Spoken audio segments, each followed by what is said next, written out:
Hello students, today I am ready with a new concept of organizing behavior for BBA third year students. As you people all knew that last class I just entered different theories of learning. I just like to have a little revision that what concept I have discussed in learning. I told the meaning, definition, concept of learning and its characteristics. I also discussed that different theories of learning. In theories of learning, it is there in our syllabus, different theories of learning, where I about to discuss theories of learning, where I about to discuss four major theories. First it is classical conditioning theory. Classical conditioning theory. Second is operant conditioning theory. Operant conditioning theory. Third is cognitive theory. Cognitive theory.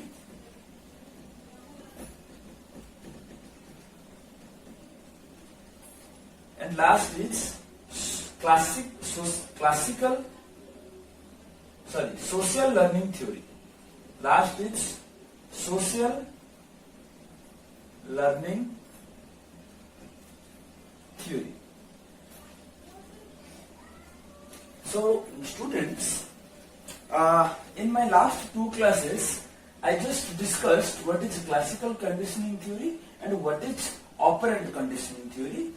Today I just like to revise what we have been discussing in classical conditioning theory and operant conditioning theory. Today I will explain what is cognitive theory and social learning theory and how these two theories are different from the earlier theories. So, dear students, I told what is classical conditioning is all about. Classical conditioning theory is that theory which speaking about that how subsequent action or events occurring lead to a new action, change in the behavior of any creature. Where I told in classical conditioning theory, even Pavlov tried to make it clear with help of an experiment with a dog, meat, bell and its salivation. I told that how two different action leads to new behavior by saying when Mr. Pavlov offered a piece of meat to a dog salivate. When he offered a bell, then dog didn't salivate. When Pavlov offered both meat and bell to a dog, and he made it continue for longer time, for continuous time period, that and later on when he offered only the bell, then the dog salivated. This is the way how two subsequent action lead to changing in the behavior. What I just tried to, that means people learn or a creature learn from the external environment, the surrounding, from the different event and action. What about operant conditioning theory? I don't want to go again deep of the concept. I just like to make it just revise, recap, rememorize you what concept I have explained last class. So student, in operant conditioning theory, I told that how consequences lead to response. Every response depend upon the what consequence that one face. That means हम क्या करेंगे वो depend करता है उसका result क्या हो. Consequence मतलब उसका परिणाम, उसका result. So every action lead to any consequence. If there is a positive consequence, then which may lead to desired behavior. If the consequences are negative, then this may not lead to what B.F. Skinner, I just forgot to tell you that operant conditioning theory, B.F. Skinner propounded that how changing the behavior due to two different consequences. He advocated that individual may behave desired manner if he or she will be rewarded, which lead to changing the behavior positively. If one would not be rewarded or punished for a particular action, then it will not lead to any positive behavior, means the desired behavior.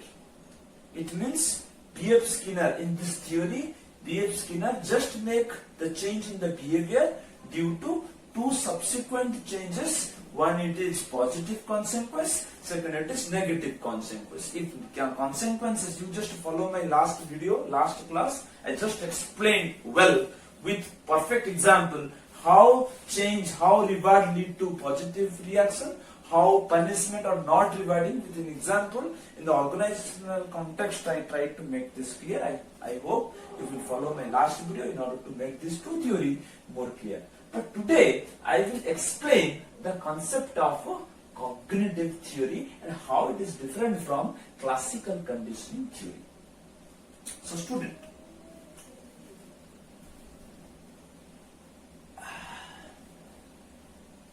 so today we will understand that how classical conditioning theory, how operant conditioning theory and classical conditioning theory are little bit different in its concept. But how cognitive, what do you mean by cognitive approach? First let me tell you, make you one thing very clear. What is cognitive? Is nothing but the process of knowledge,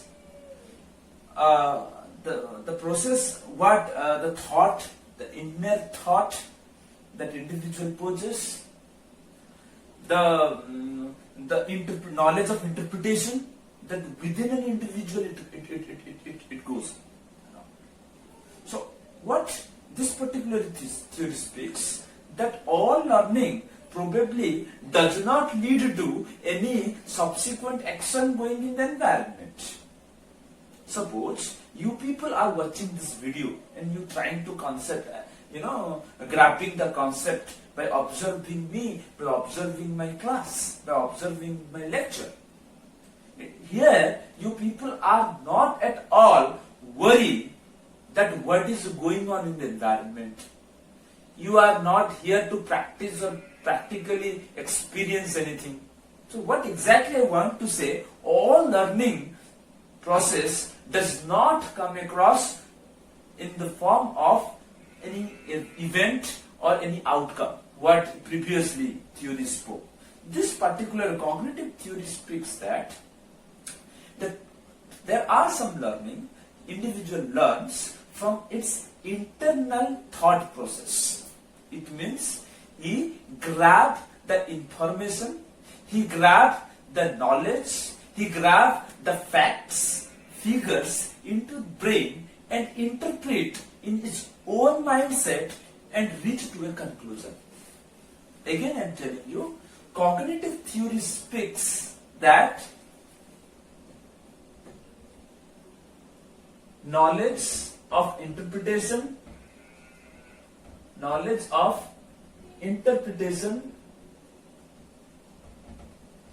just try to understand it phase by phase. That what is knowledge of interpretation? Knowledge of interpretation is nothing but whenever we accept the facts, the information from anybody, how we accept this, how we interpret in our brain, and how we reach to a conclusion. That is knowledge of interpretation, internally and externally, what behavior I show.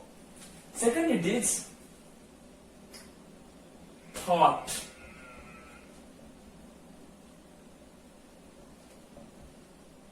Thought process. What an individual, every individual possesses a psychological mental thought process, and learning might depend a lot on his mental stability, not at all depending upon the environmental factor much, but it depends upon the thought process, the strength of the thought process of an individual. Every individual has its own thought process. Every individual possesses its own thinking and interpreting it. Next is understand himself and his internal and external environment. What does it mean? Understanding himself, understanding your own strength, understanding the factor, the forces that impulse an individual, that may encourage an individual to perceive things. So, understanding yourself, mental understanding. I am talking about understanding himself and his internal and external environment, external forces. That means how one individual perceives. So, what the cognitive theory speaks? Cognitive theory speaks that it is a purely mental process of grabbing the knowledge, grabbing the idea, grabbing the information into our own thought process, interpret this and reaching to a conclusion which lead to changing in the behavior of any individual. Probably theoretically it may be understood. I just want to make this more clear that how the cognitive theory takes place. When a kid start learning how to know the time, how to observe the words and interpreting it into an extent that how to recognize exact time. For that reason, anybody can be taught to that particular kid that what is big hand, what is small hand, and how minute can be converted into seconds, how seconds could be converted into minute, and how minute can be converted into hour, and what is AM, what is PM, how it occurs, in what way we can calculate this. So this is the way. This is completely a mental process, but that kid trying to grab. Simply, he just try to see that how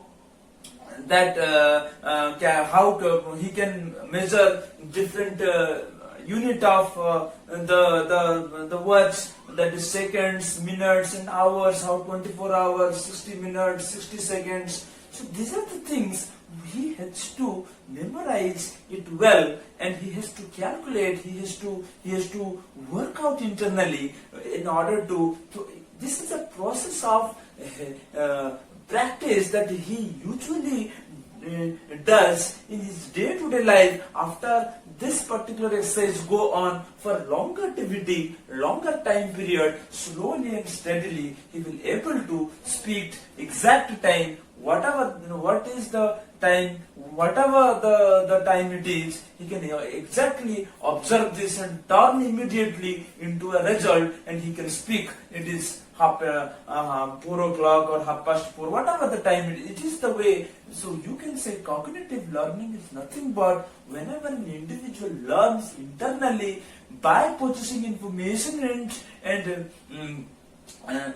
fact and figure into his brain and interpreting into an outcome, and this is what we can say cognitive learning is all about. So all learning is all the time. We cannot say that learn through the environment, event and practice, but somehow you can say learning occurs whenever an individual possesses things. It is completely into his brain. He memorizes it, and he calculate it, he interpret his understanding, and finally he interpret in terms of result, which leads to a behavioral change.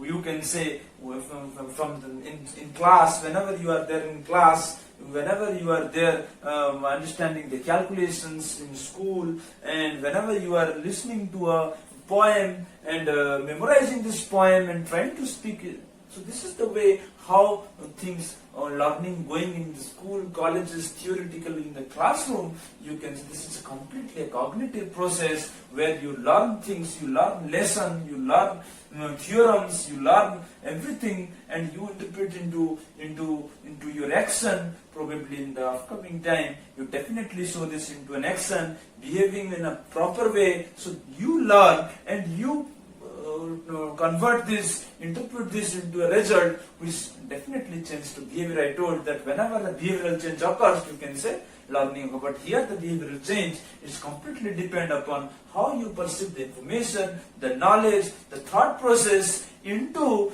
a result, which definitely leads to a change. So this is what I can say cognitive theory is all about. Cognitive theory which speak about the internally memorizing, internally thought process which leads to change in the behavior. I don't want to repeat again. Hope you understand cognitive theory. And somehow I expect you understood.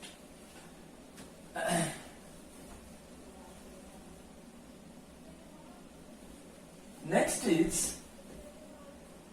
theory is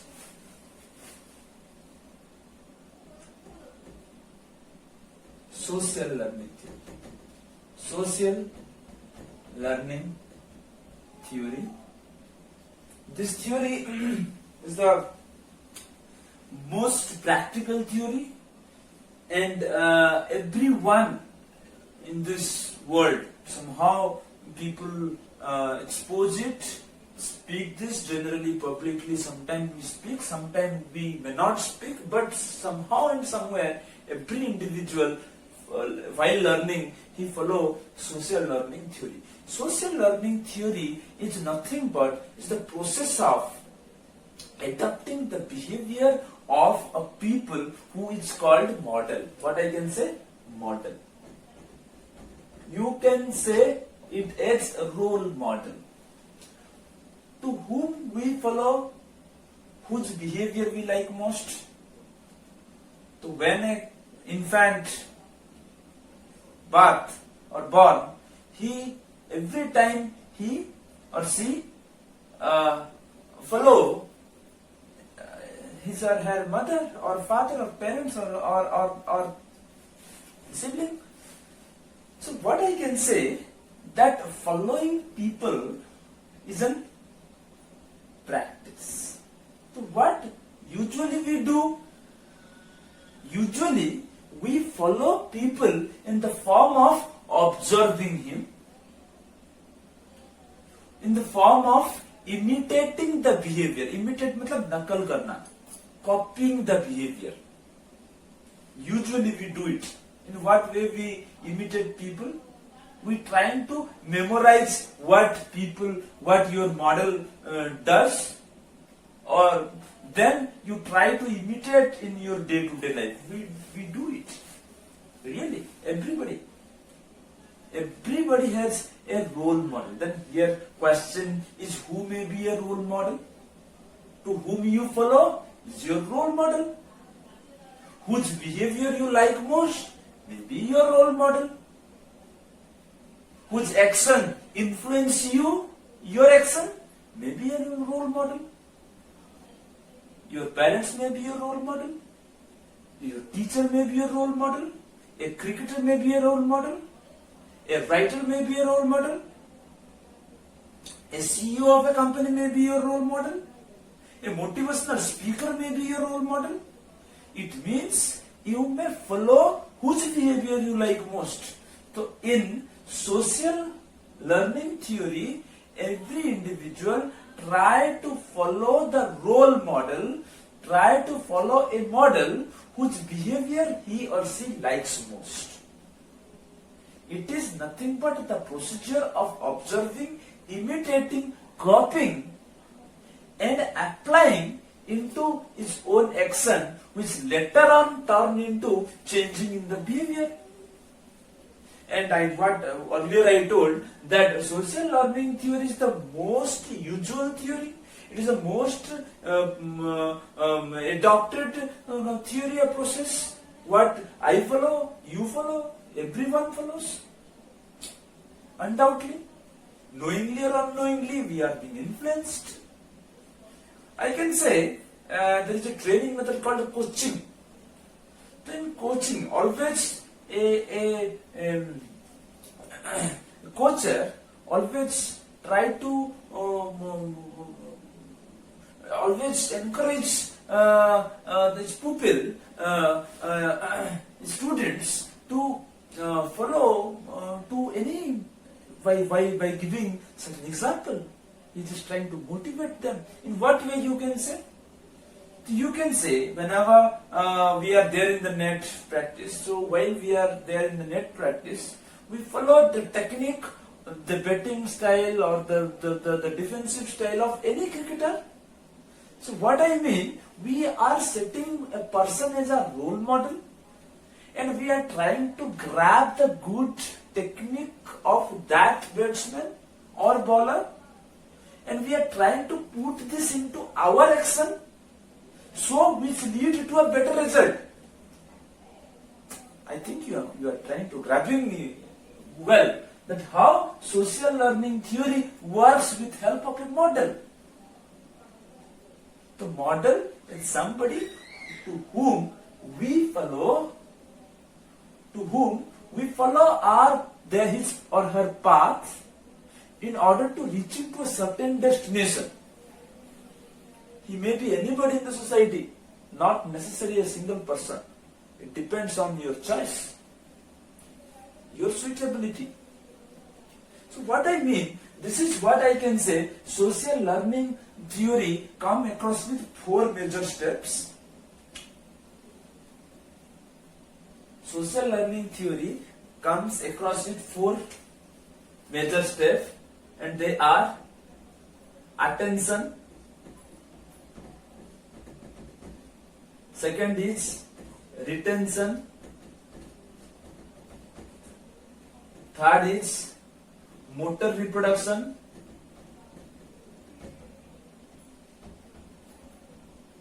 and next is reinforcement.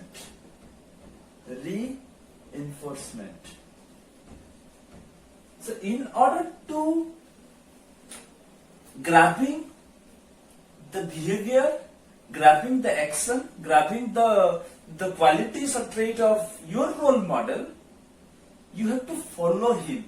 So there must be a systematic procedure of following people.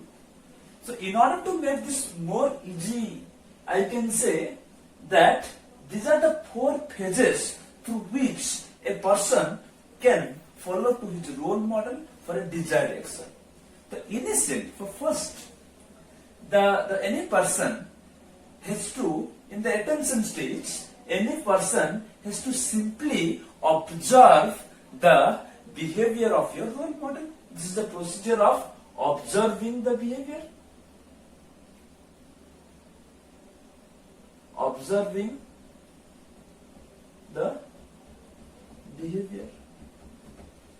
Observing the action. In the attention phase, simply the follower try to watch closely, see nearer and make this as habit, observing it continuously, so that he can understand it well. So in attention phase, the follower tries to simply observe, watch closely what the model works, how the model works, and in what way he responds to a particular action. or his technique, his methodology, his speaking style, his personality. He has to observe. The follower has to closely observe in the attention stage. One observation procedure is over, means attention is over. Second, it is retention. In retention, what he has to do? In retention, you have to, it is a process of following. You can say locking. So whatever behavior that he has been observed in the earlier stage, in the attention phase, he just try to grab that and practice in the absence of your model. It means whenever the model is absent, you just try to practice it, use it for imitate it for achieving a certain result. It's a process of practicing the behavior of your role model. Whatever thing you observed, whatever behavior, attitude you have been found, of technique what you have found it, you have to materialize this into your own action. You have to materialize your materialize those behavior into your action. You are trying to, this is a way how you practice that behavior that you have observed earlier. Because you know that the role model will not with you, you have to independently behave like him or her. You have to independently perform how your role model is performing. For that reason, you need certain, you need certain practice. So in the retention, you are just trying to keep those learning into your behavior. So I told locking those into your own in retention. Next, it is motor reproduction. It is a materializing into action. So whatever you tried in the retention phase, you are trying to make it materialize. This is a rehearse, you can say. But in motor reproduction, you require to behave, you require to respond practically in your own day-to-day task, in your own life. It may be your professional life, it may be your personal issue, but you have to materialize those behavior, those techniques, those method that you have observed and retained with you, that has to be used in order to achieve certain target. That is motor reproduction. That is, you require to be shown this behavior in a practical life. So once you materialize it in motor reproduction, whenever you shown up the behavior that you have been observed and retained in the retention phase, next it comes what is reinforcement. Reinforcement is nothing but it is a win-win condition. That means whenever you feel that your behavior lead to outcome phase, it means in reinforcement your behavior must lead to certain reward, certain achievement. Then only you can say that your behavioral change lead to a practical action. That means all the behavior that you learned from the attention, retention, and you shown in the form of motor reproduction, those motor reproduction, materializing your dream is also important. Only materializing to action, earning the behavior and materializing this into action is not very important. Important that your outcome. If that behavior that you shown which lead to your desired goal, then you can only say a reinforcement occur. That must lead to a reward to achievement of your goal, target or objective. Then only you can say that your learning is over and which lead to an effective behavioral change.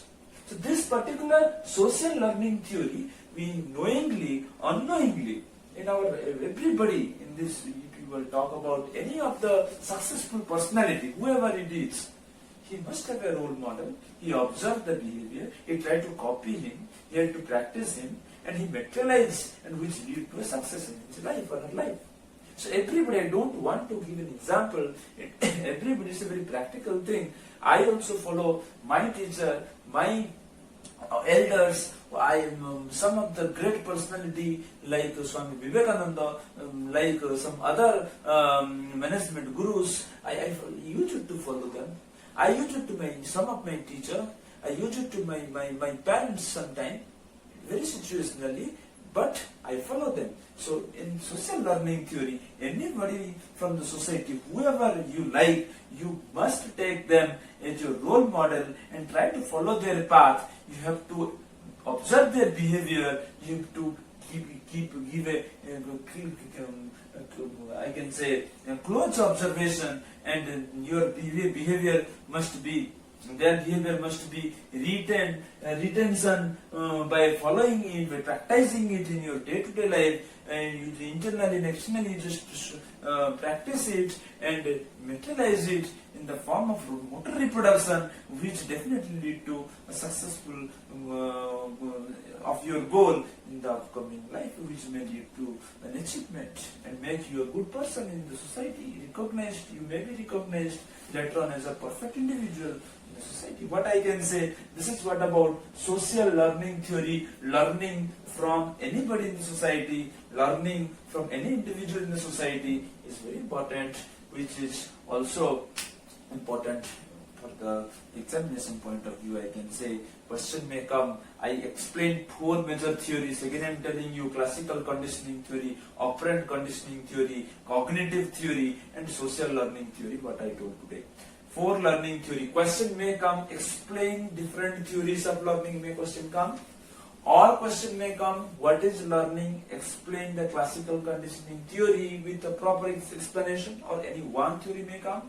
Or short notes may come, what is, write short notes on social learning theory or cognitive theory, any theory, short notes may come. Or give a description, a comparative description about any 2 theory may be asked, anything may be asked. It's a very important question. Every year question come from this particular chapter, learning. Probably I have completed learning. Next class I will start discussing the concept of motivation and theories of motivation. So that's all for today. Hope you understood well. Follow my notes and the upcoming videos. Thank you very much.